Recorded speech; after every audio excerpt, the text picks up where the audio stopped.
इयं विसृष्टिर्यत आबभूव यदि वा दधे यदि वा न यो अस्याध्यक्षः परमे व्योमन्सो अंगं वेद यदि वा न वेद.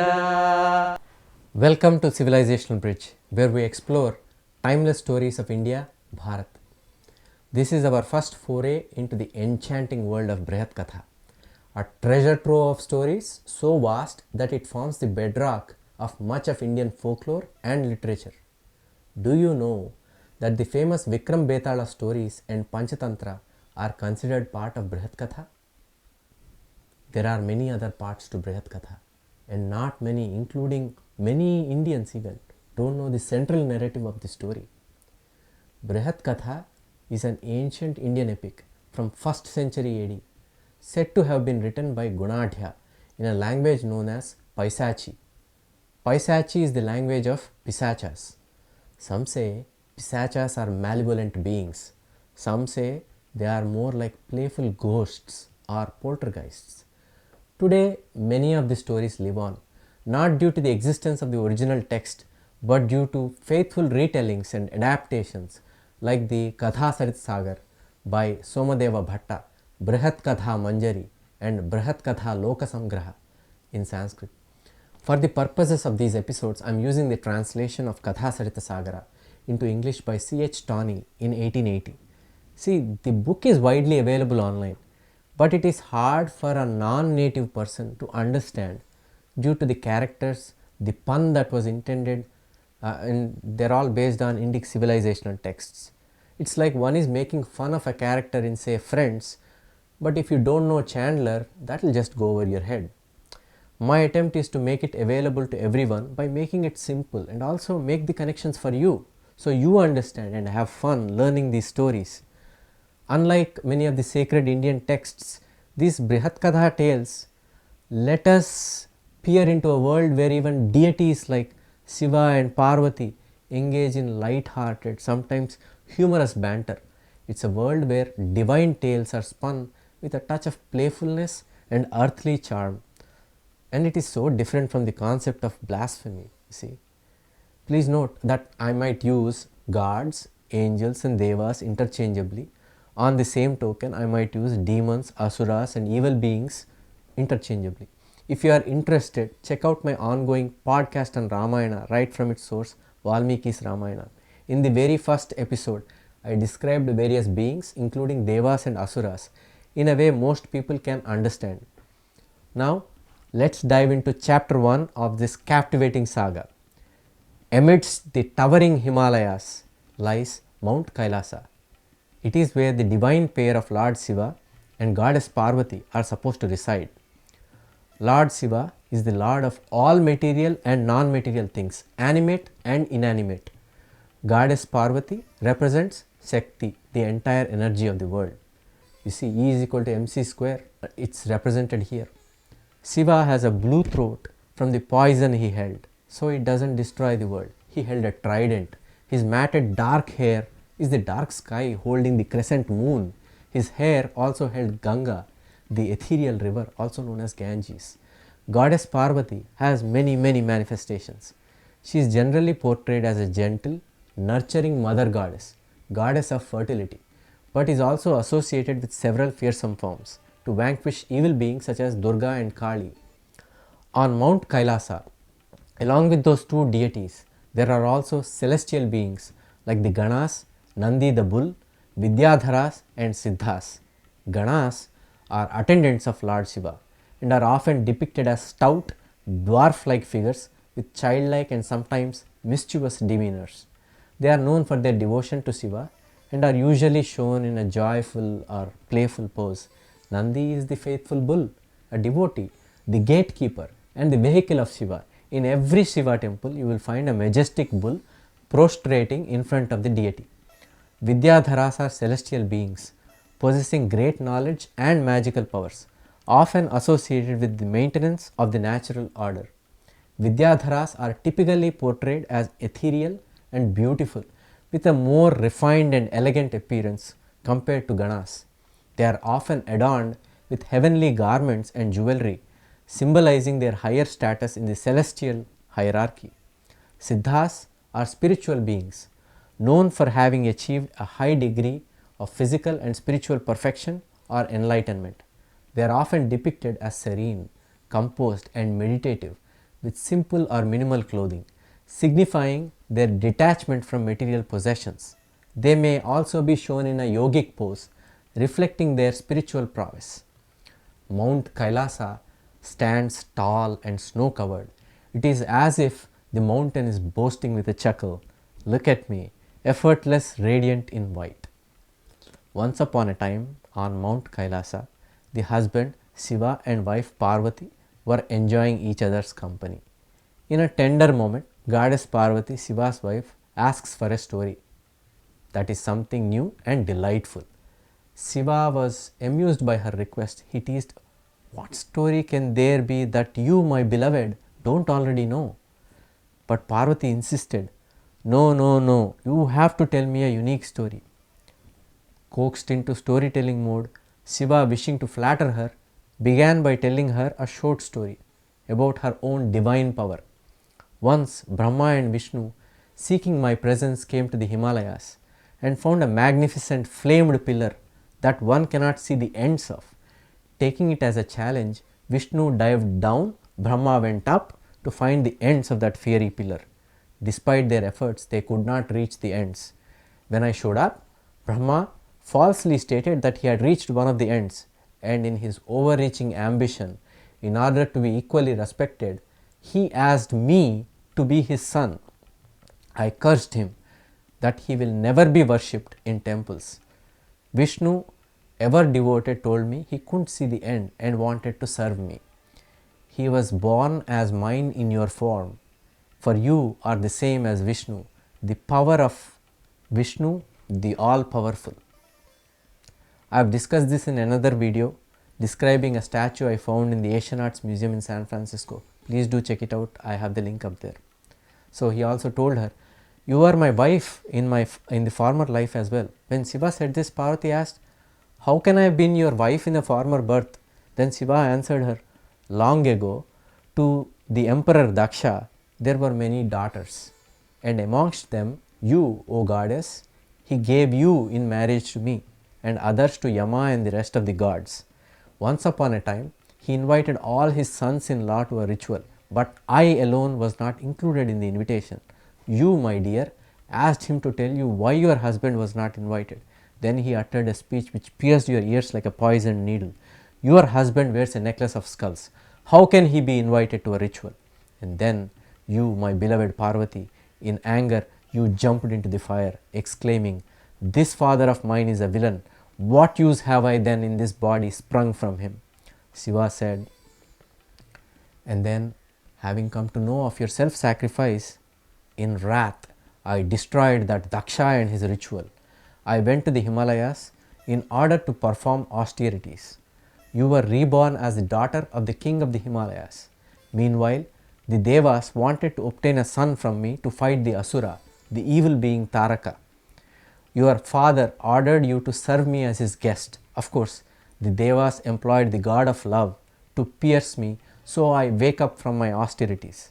Then, do you recall, my beloved? I couldn't say no to your proposal," he said with a wry smile. "What else shall I tell you?" After Shiva spoke, the goddess became very angry and said, "You are a deceiver. You will not tell me a pleasing tale, even though I ask you. Do I not know that you bear Ganga on your head?" Hearing that, Shiva attempted to conciliate her and promised to tell her a wonderful tale. And then she cooled down. She herself gave the order, "No one can enter where they were." Nandi the bull was asked to guard the door, and Shiva began to speak. "Let me tell you, my dear, the history of the Vidyadharas, the demigods. The Devas are supremely blessed. Humans are ever miserable, but the actions of demigods can be exceedingly charming. Therefore," as Shiva was speaking to his consort, a favorite of Shiva, the best of Ganas, Pushpadanta, came to the door. Nandi the bull was guarding the door. Pushpadanta became curious. Why was he forbidden to enter at that time? For no apparent reason. So Pushpadanta, making use of his magical powers that Shiva himself granted, he had an invisible cloak, shall we say. He made himself invisible, and when he entered, he heard all the extraordinary and wonderful adventures of the 7 Vidyadharas, the demigods, being narrated by Shiva.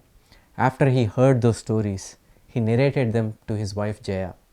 For who can hide wealth or a secret from women?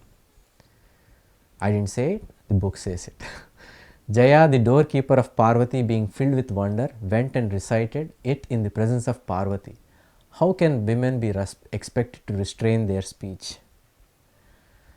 The daughter of the mountain, Parvati, flew into a rage and said to her husband, "You didn't tell me any extraordinary tale, for Jaya knows it also." Then Shiva, perceiving the truth, spoke.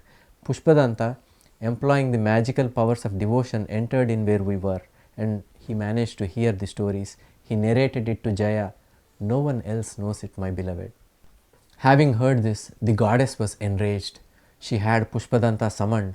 He stood trembling before her, and she cursed him, saying, "Become a mortal, you disobedient one."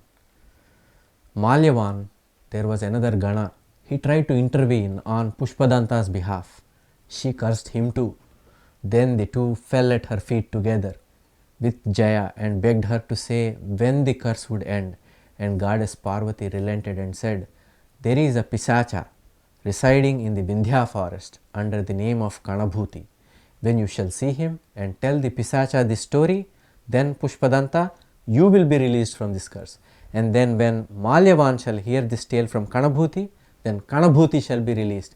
And you, Malyavan, when you publicize, write what you hear from Kanabhuti, you shall be free also." After Parvati had spoken, those Ganas disappeared instantaneously like flashes of lightning. In course of time, Parvati, full of pity, asked Shiva, "My lord, where on the earth have those excellent Ganas, Pushpadanta and Malyavan, whom I cursed, been born?" The moon-diademed god Shiva answered, "My beloved, Pushpadanta has been born under the name of Vararuchi in a great city called Kausambi. Malyavan also has been born in the splendid city called Supratishthita under the name of Gunadhya. This, O goddess, is what has befallen them." Now, this was chapter 1 in the book, maybe the shortest story, but I want to round it off by giving you how the Brihat Katha is said to have come into being. There are in fact 124 chapters with numerous stories in between, story within a story, story within a story. But let me take you to that part of the narrative that happens in the royal court of a king by name Satavahana. Gunadhya, remember Malyavan in Shiva's abode, who supported his other Gana member Pushpadanta, he was a minister in that king's court. One day, apparently the king Satavahana was in the pool with his queen. It was a day of fun and games at the royal gardens. The king, enjoying himself like a carefree elephant, splashed around in the water with his queens. It was all laughs and giggles until one of the queens, gentle and delicate, got tired of the water play. She said to the king, "Modakam tadaya," which actually meant, "Don't splash me with water anymore." Ma means no in Sanskrit. Udakam means water. Tadaya means splash. No water splash. But the king misunderstood. He wasn't good with Sanskrit. Thought she was asking for sweetmeats. Laddus, they're also called laddus. They are usually desserts, some kind of desserts. So imagine the scene. There they were in the water, and the king ordered sweetmeats to be brought in so that he could throw those at his wives. The queen couldn't help but burst into laughter. She pointed out the king's mistake, embarrassed him by calling him a blockhead and for mixing up water and sweetmeats in Sanskrit. The king, embarrassed by his blunder, left the fun and returned to his palace. He felt pretty down about not understanding the language well. So this incident made the king realize he needed to learn Sanskrit, and fast. He found two teachers. One was Gunadhya, who said he would need 6 years to teach him properly. Another minister in the king's court by name Sarvavarman promised to do it in 6 months. Gunadhya was so sure of his teaching methods that he said he would go to the forests and give up Sanskrit if Sarvavarman could actually teach the king that fast? Well, Sarvavarman actually managed to do it. The king learned Sanskrit in just 6 months. Gunadhya himself tested his knowledge. Well, remember, as the Gana, Malyavan, he supported the other Gana, Pushpadanta, even though he knew he made a mistake. That time he intervened on behalf of someone else. This time he made a bet on the capability of someone else. Moral of the story might be, it can be dangerous to bet on others with regards to what they can do and what they cannot do. Now, true to his word, Gunadhya left the kingdom, vowed not to say and write in Sanskrit. He went to the Vindhya forest. There he started listening to the pisachas, ghosts or poltergeists dwelling in the forest. He learned a new language, Paisachi, and met his pisacha friend Kanabhuti, who told him 7 fantastic stories. Now, Kanabhuti was the pisacha mentioned by Parvathi. Gunadhya used this new language of Paisachi to turn these stories into verses, wrote those verses in his own blood, and spent 7 years on this task.